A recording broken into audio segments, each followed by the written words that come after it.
Ah, the 80s, the decade of awesome music and awesome movies.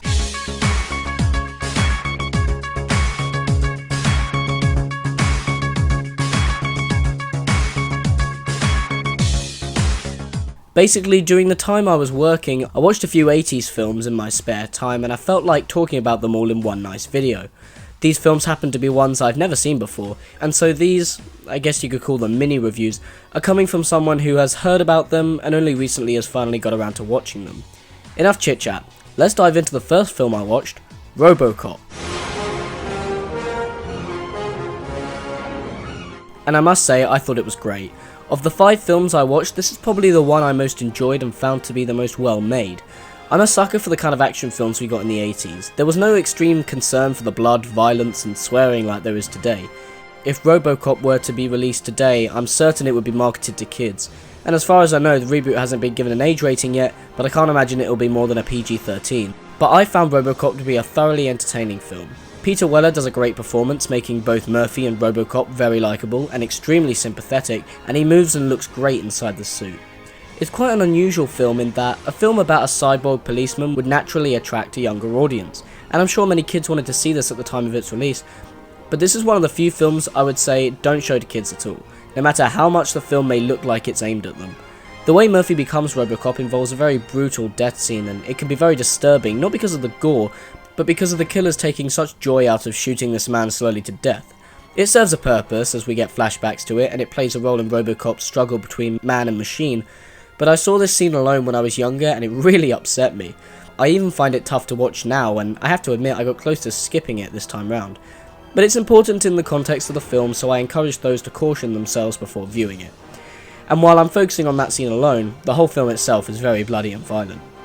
I guess it's good that we get that scene early on, so that we understand what kind of film this is.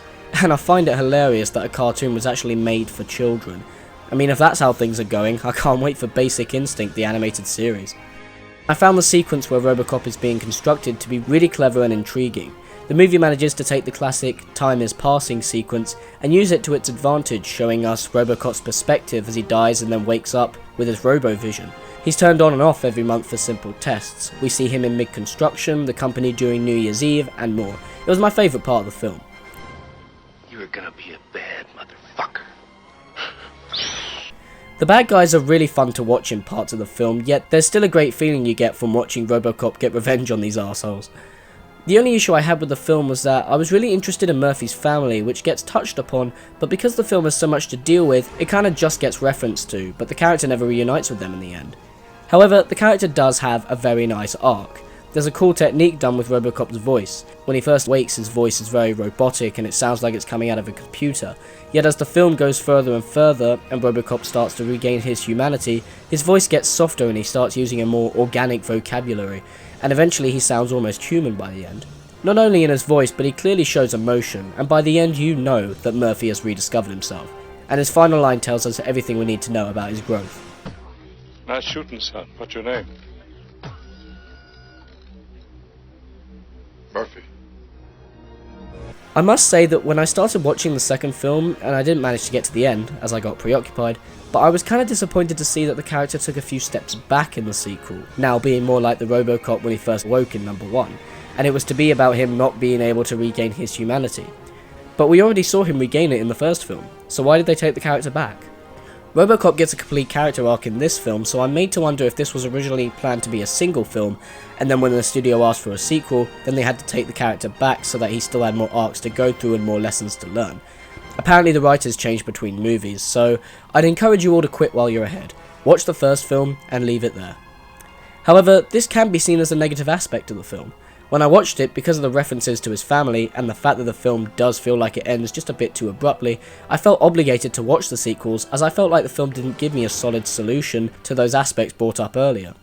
I think one of the film's strongest aspects is the direction. There's some truly fantastic filmmaking techniques that keeps me spotting new things after watching it a few times now.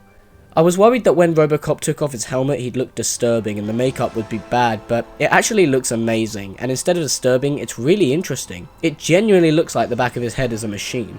Ed 209 also looks brilliant. Aside from the way the robot moves, which is the only way that you can actually tell it's done by stop motion, which doesn't make it look bad, But aside from that, I completely buy that it's meant to be a real robot in this film. It just looks great. Regardless of the sudden ending and the doors left open for the disappointing sequel, I really enjoyed this film. With some fantastic visual effects, a really nice uplifting character arc, a subtle comment on law enforcement, technology and humanity, an awesome score to set the badass tone of the film, and some great filmmaking techniques making the film seem original and certainly unique, RoboCop is a blast to watch and I highly recommend it.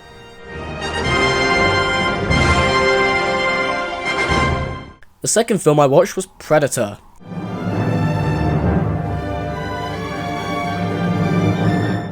As an Arnold fan myself, I'll watch the guy in anything. I'm one of the few people that thinks the guy was actually a good actor during the 80s and 90s. I think when he started acting he was pretty poor. I am bored. Let me be the judge of that. I am tired of the same old phrases. The same old thing. And these days I don't really think he's trying anymore, just being Arnold, kind of like Bruce Willis. But in Predator he genuinely pulls off a really good performance as this army guy. Predator takes a lot of cues from horror movies in that there's a group of people that slowly get picked off one by one until there's a final showdown with the last survivor. However, this is more of an action thriller. The film is incredibly intense, and I love the questionable relationships all the characters have with each other. You don't know whether they're going to turn on each other, team up to destroy the Predator, or run away crying. I honestly don't have too much to say about this one. I like the action, I love the intensity of it all, and I love the final confrontation. Arnold pulls off a great performance as a character that's smart, calculating, and badass.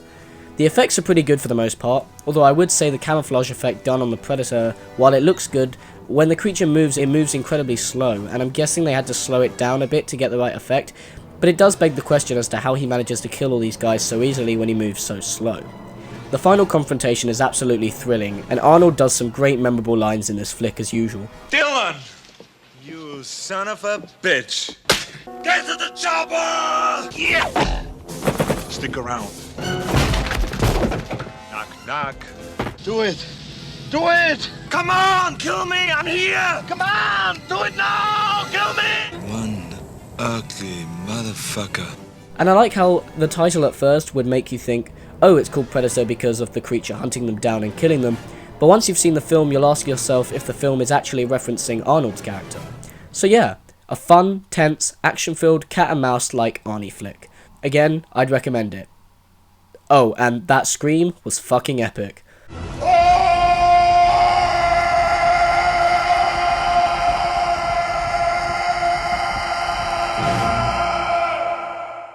The third film I watched was Lethal Weapon.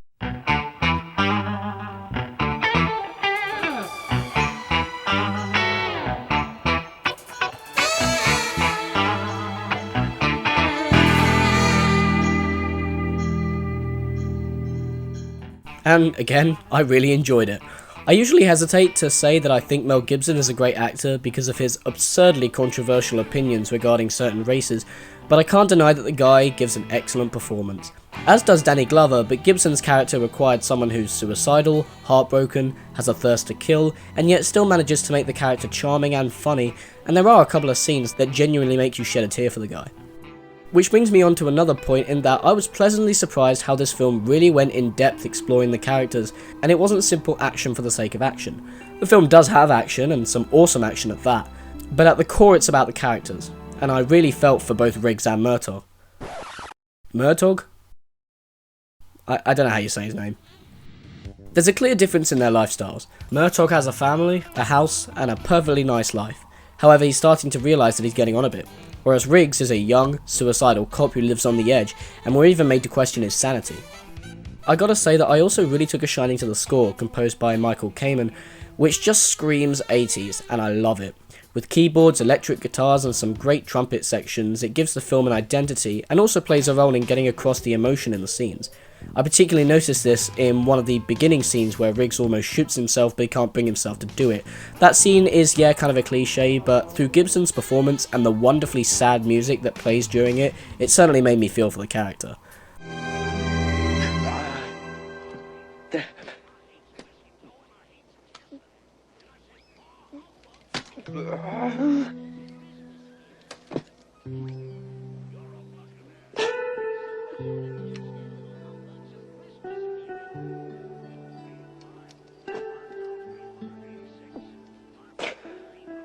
I miss you. Victoria Lynn. So yeah, Lethal Weapon was surprisingly more than just the sum of its parts. I was thoroughly entertained throughout, got emotionally invested, and unlike the other films I watched, it felt like one complete movie that didn't leave anything out. So while I'm sure I'll watch the sequels eventually, assuming they're any good, I don't feel like any are necessary to fill in the blanks or right any wrongs from this first film.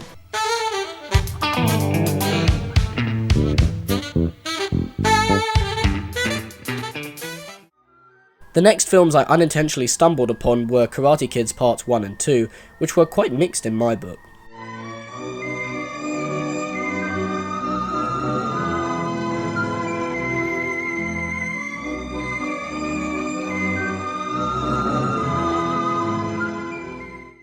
The stuff that was just 100% solid for me in both movies was the relationship between Daniel and Mr. Miyagi. There's a great father-son dynamic in their relationship, and you buy their friendship all the way. What doesn't work in both movies are the villains. In the first one, it's a group of karate student jocks that bully Dan and their instructor. During the final showdown, there seems to be a big hesitation from the bullies when their instructor tells them to really just break the rules and try and cripple Danny as long as they can win. But they didn't seem to have a very big problem with beating the shit out of him earlier in the film, and that was even plain and simply beating him up with no rules or honour. And the film has a very sudden ending, so you never know if he befriends the bullies, if they respect him for his will to keep fighting, or what. Granted, that's not resolved at the start of the second film either, but it would have been nice for a story point. In the second film, the bad guys are a little more three-dimensional. You have Miyagi's brother, who for some weird reason really wants to fight him badly. I must have missed something. And his son, who's basically the arsehole throughout the whole film that just has no honour. I'll stretch myself and say that the villains in the second film are a little better, considering Miyagi's brother redeems himself in the end and becomes a good guy, whereas his son flat out tries to kill Kamiko at the end, which by the way is quite obviously shoehorned in at the end so that we get a good final fight. Where the first film kept losing me were any and all scenes involving Danny's love interest. She seems like a nice girl and she's not really the problem, but Danny comes across as really fake and kinda douchey when he's around her. Suddenly the shy kid is all cool and confident, and while you can say it's him being himself when he's around her, he comes off as cringy and too energetic, whereas he comes off as himself in all his scenes with Miyagi. He also seems very awkward and rude with her parents. There's also the cliche misunderstanding between the two that cues us into the character being at his lowest point in the movie, and as usual it can be solved with one simple explanation. Apparently the reason she never explains herself to him in this is because she shouldn't have to, should she? Yeah, she kinda does. He saw her kissing another guy. I think it's perfectly reasonable to expect him to want an explanation. Boys can't read minds. And then he has to apologise. It annoys me. In part 2, the romance is more mature, and Danny comes off as genuine with Kamiko, and I buy their attraction to each other. I was in fact slightly upset to discover that she's nowhere to be seen in part 3. So, I guess I'm on the minority here, but I kinda think part 2 is the better film here.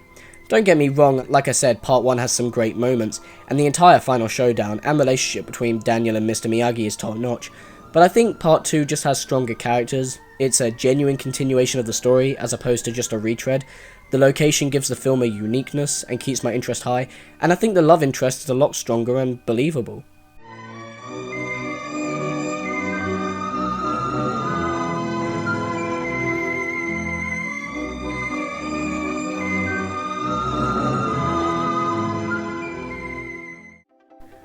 The final film I watched was The NeverEnding Story.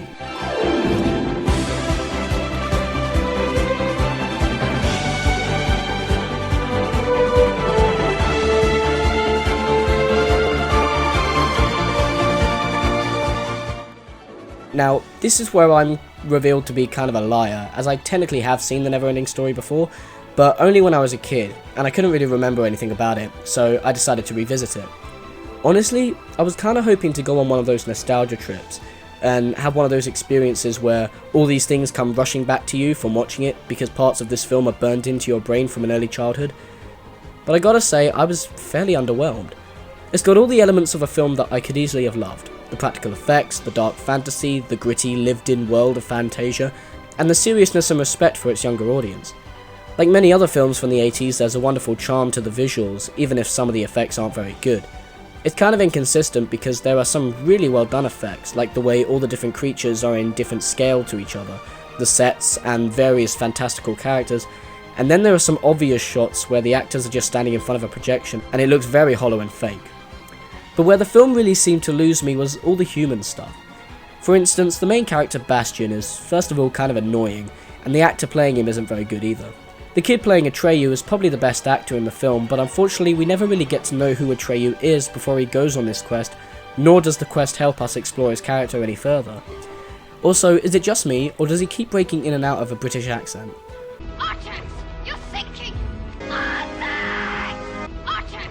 Artex! There are things that are meant to have this heavy emotional weight, or impact on me, but a good example of why it doesn't work is the scene where Artax, Atreyu's horse, is being sucked in by the swamp of sadness, and they play this up as if I'm meant to cry, and I want to, but we literally just met Atreyu and Artax 5 minutes ago. Such an emotional scene is put in way too early in the film for me to care about these characters, because I barely know them at this point. The other reason I didn't get too invested in the film is because the story was just a complete what the fuck for me. Okay, the premise is, the Empress of Fantasia is sick, and can't save it from the Nothing, which is an entity which slowly eats away at the world due to dying imagination. Okay, that's pretty cool, but it gets weird when the answer to the problem is that someone outside of Fantasia must give the Empress a name. It's never explained why she needs a name, or why someone from outside of Fantasia is the only one that can give it to her. I guess we're meant to just roll with it? And then once Bastian is literally told what to do, He has to give me a new name. He's already chosen it. He just has to call it out. he spends the following 10 minutes going, But that's impossible! It's not real, it's only a story! and they treat this as if it's meant to be a really tense scene, when all I'm thinking is, dude, just give her a fucking name. I'm gonna be a bore and say that I want the film to tell me why giving the Empress a name will save her, and in turn save Fantasia. In fact, you know what, that's not being a bore, that's expecting something I shouldn't have to ask for in a film. The drama, the characters, the story, there's a really big disconnect between me and the human element for me to really care about what happens in the NeverEnding Story. And that's something vital in a fantasy film. When everything else is very far out there and weird, even if you look forward to that stuff, the characters and the emotional journey should really ground you above all else, so that you gain an emotional connection to the film. Granted, I think that NeverEnding Story knows that, and it is trying, I just don't think it gets it right. However, if you're a kid, I'll be honest, you'll probably love this film to death. There are genuine scary moments in the film which will thrill kids, and they're the kind of scary moments in kids films that you'd only ever see in the 80s, because, let's face it, kids films nowadays just have no balls. Speaking of which, I particularly like a creepy moment where Atreyu finds images of his adventure so far, and then he finds a creepy one that he hasn't experienced yet.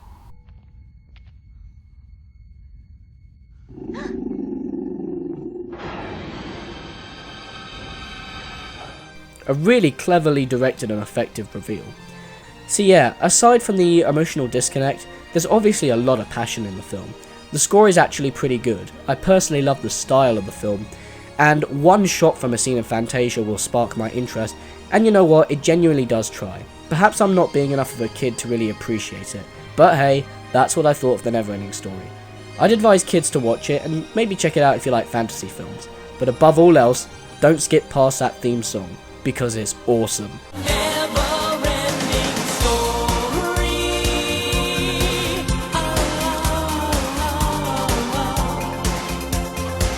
I hope you enjoyed this, guys, and if any of you haven't seen these films, I hope I've persuaded you to check them out sometime. Although I find it hard to believe that no one else has told you to check out RoboCop, Predator, Lethal Weapon, The Karate Kid, or The NeverEnding Story.